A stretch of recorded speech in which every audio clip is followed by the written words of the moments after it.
Bonjour à tous et bienvenue. On est très heureux, nous sommes tous très heureux de vous accueillir ici à l'école à l'EM Lyon pour cet après-midi d'échange des petits séminaires de l'Académie diplomatique et consulaire autour du sujet technologie numérique et plus spécifiquement l'intelligence artificielle. Et les droits d'auteur, en fait, protègent des œuvres, mais des œuvres quand il y a une originalité qui est liée à la personnalité de l'auteur, du créateur. Donc, est-ce que je peux dire que dans une œuvre qui est générée par l'IA, il y a cette personnalité?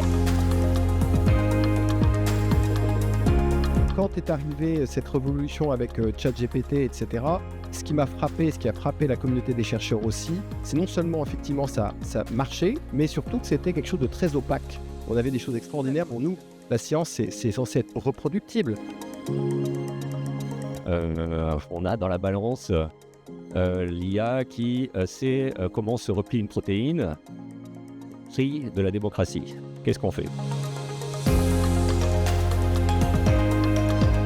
Y compris donc du risque de l'IA, de dépendance à l'IA. Donc je pense que fondamentalement, le moyen de s'en prémunir, c'est d'avoir, une fois qu'on a reconnu le risque, d'avoir une action volontariste contre ce risque-là.